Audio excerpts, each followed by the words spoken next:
Notre-Dame-du-Rosaire séduit ses citoyens lors de ses portes ouvertes. Chantal Côté se lance dans la course à la mairie de Cap-Saint-Ignace. L'ex-maire de Montmagny, Bernard Boulay, candidat aux élections municipales.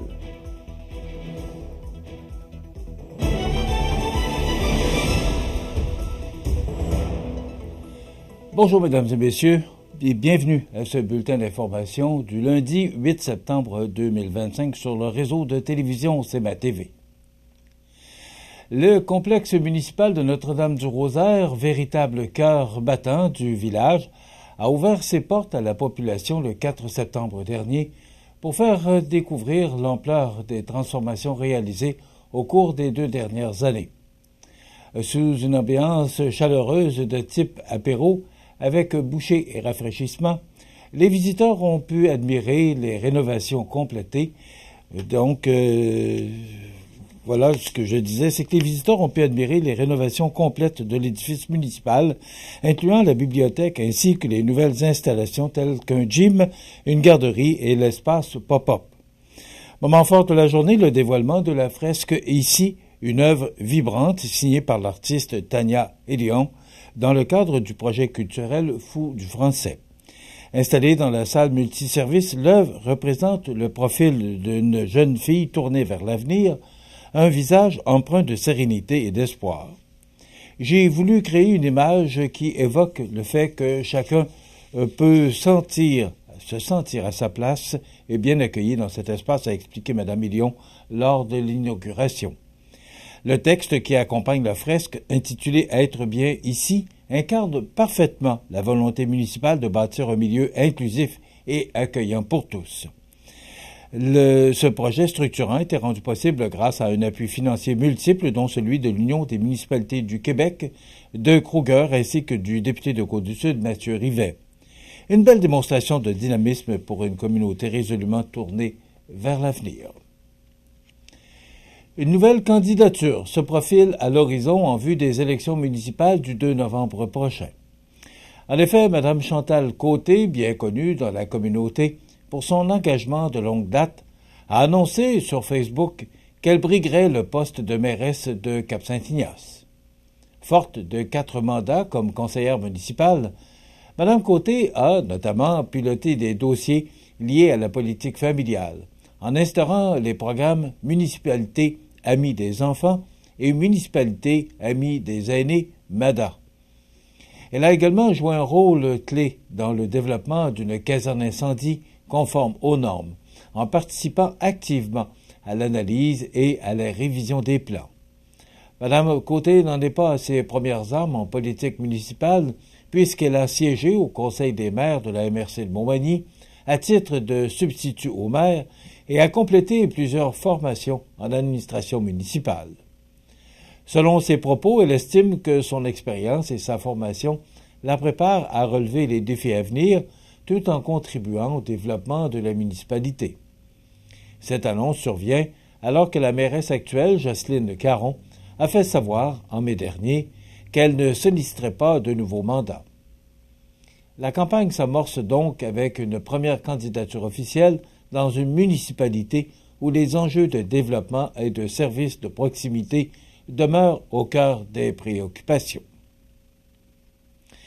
Et toujours dans la politique municipale, l'ex-maire de Montmagny, Bernard Boulay, candidat aux élections municipales, tous les détails après la pause. C'est à travers le respect et le besoin de faire plus pour les familles en deuil et l'expérience qui s'est transmise de père en fils que la Maison funéraire Laurent Normand a su au fil du temps se bâtir une réputation de confiance. La Maison funéraire Laurent Normand à Montmagny. Laissez-nous vous accompagner. Le restaurant Pizzeria Porto Bellissimo, un incontournable à Saint-Jean-Port-Joli. Pizza débordante de garniture, menus variés et abordables. Délicieux desserts avec des produits de grande qualité des gâteries de l'Ami. Porto Bellissimo et les gâteries de l'Ami, route de l'église à Saint-Jean-Port-Joli. L'anguille d'Amérique est le seul poisson canadien qui naît dans l'eau salée, migre vers l'eau douce, puis retourne à l'océan pour frayer. L'anguille subit plusieurs changements pendant sa vie, se transformant de l'œuf au leptocéphale, civelle transparente, civelle pigmentée, anguille jaune, puis finalement anguille argentée. Autrefois abondante, certaines populations ont été réduites de 99 %. Des mesures de conservation ont assuré la protection et le rétablissement de l'anguille d'Amérique. Pour en savoir plus, ffdp.ca. Vous regardez CEMA TV, le réseau de l'information sur la Côte-du-Sud. Tel que le principal intéressé l'a annoncé sur Facebook, l'ex-maire de Montmagny, Bernard Boulay, fait un retour à la politique municipale, mais à titre de conseiller cette fois-ci. On se souviendra que celui-ci avait pris le relais du premier citoyen Rémi Langevin, décédé en cours de mandat. M. Boulay convoite le siège du district numéro 3. Ayant pour slogan « Mon expérience à votre service », celui-ci mentionne vouloir mettre son savoir-faire et son engagement au profit de notre communauté. Bernard Boulay précise « Je veux représenter vos intérêts, défendre vos priorités et travailler concrètement pour améliorer votre qualité de vie. » M. Boulay sera en opposition à Mme Michèle Bernard au siège numéro 3, qui a annoncé hier également sur Facebook qu'elle sollicitait un autre mandat. La ville de Montmagny a souligné l'engagement remarquable de ses employées étudiantes en remettant 4 bourses d'études de 250 $ à autant de jeunes qui se sont illustrés durant la saison estivale. Le tirage, orchestré par le Service des ressources humaines, a permis de récompenser Anne-Louise Boulay, Anne-Marie Coulombe, Annabelle Gendron et Gabrielle Morin. Ces 4 lauréates se sont démarquées par leur implication exemplaire dans les services municipaux. 3 d'entre elles, Anne-Marie, Annabelle et Gabrielle, ont fait preuve d'un grand dynamisme au sein du camp de jour, créant un environnement à la fois sécuritaire et stimulant pour les jeunes. Quant à Anne-Louise, elle s'est illustrée par son professionnalisme et son accueil chaleureux au parc aquatique de la Pointe-aux-Oies, contribuant à offrir une expérience positive aux nombreux visiteurs. Ces bourses visent à reconnaître concrètement la rigueur, l'attitude positive et l'esprit d'initiative de ces jeunes femmes. La Ville rappelle d'ailleurs que les emplois étudiants sont un soutien essentiel aux opérations municipales pendant l'été. Ils permettent d'assurer des services de qualité tout en offrant une première expérience de travail valorisante. La Ville de Montmagny tient à remercier l'ensemble des étudiants et étudiantes qui ont œuvré dans ces différents services au cours des derniers mois. Grâce à leur énergie et leur implication, ils participent activement à faire de Montmagny une communauté dynamique, accueillante et fière de ses jeunes talents. Le suspense monte dans le monde littéraire québécois alors que les finalistes de la 23e édition du prix Saint-Pacôme ont été révélés. Cette distinction, qui couronne chaque année le meilleur roman policier francophone publié au Québec, connaîtra son lauréat lors du gala prévu le samedi 4 octobre prochain. Parmi les 34 ouvrages soumis par les éditeurs, 3 romans se sont démarqués et ont conquis le jury. Il s'agit de Le regard des autres de Christine Brouillet, publié aux éditions Druide. Le crime du garçon exquis de Ronald Lavallée chez Fidesz, ainsi que L'affaire des montants de Jean Lemieux, paru chez Québec Amérique. L'auteur ou l'autrice qui remportera les honneurs recevra une bourse de 3 000 $ grâce au soutien généreux des partenaires de l'événement. Mais ce n'est pas tout, puisque le gala sera également l'occasion de remettre le prix Jacques Maillet du premier polar, ainsi que des prix de la Rivière-Ouelle, destinés à des auteurs de nouvelles policières n'ayant encore jamais été publiés. L'événement se tiendra au chalet du club de golf de Saint-Pacôme dans une ambiance à la fois festive et littéraire. L'invité d'honneur sera nul autre que Monique Simard, figure bien connue du monde culturel, productrice, ex-politicienne et syndicaliste engagée. Rappelons que le lauréat de l'édition précédente, Jean-Louis Blanchard, avait été primé pour La femme papillon, également publié chez Fidesz.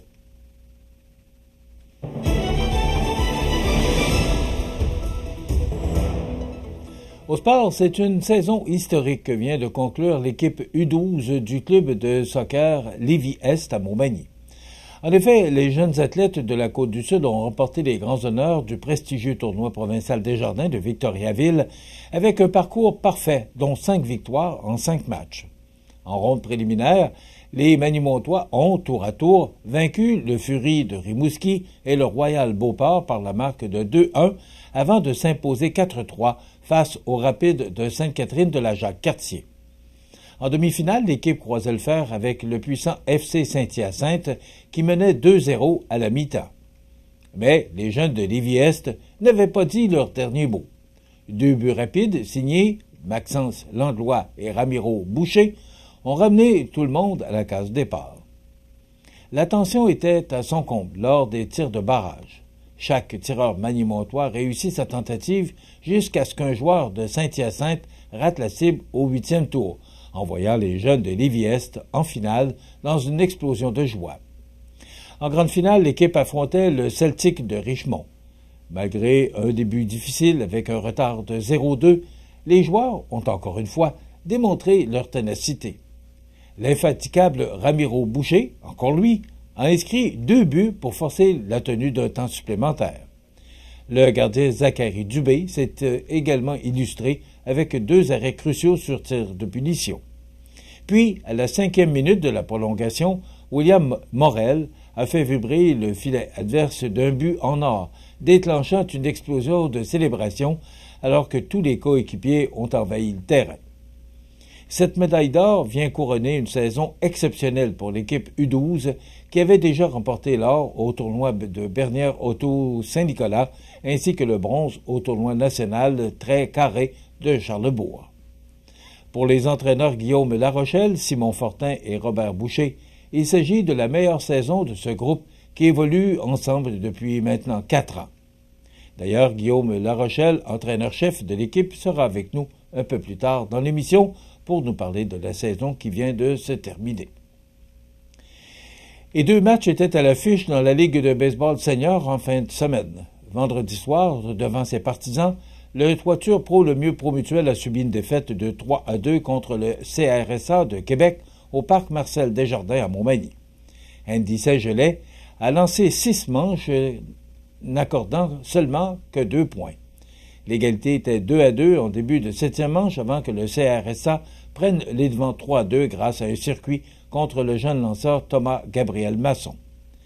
La réplique en fin de 7e manche était très menaçante alors que 2 joueurs sont sur les buts et aucun retrait.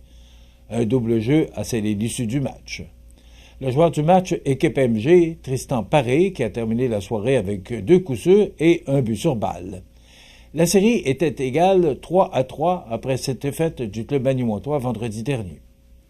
Dimanche soir, le Toiture Pro Le Mieux Promutuel disputait l'ultime et 7e match au parc Delphis-Marois et a remporté la série par une victoire de 7-2 et remporte la série contre le CRSA de Québec.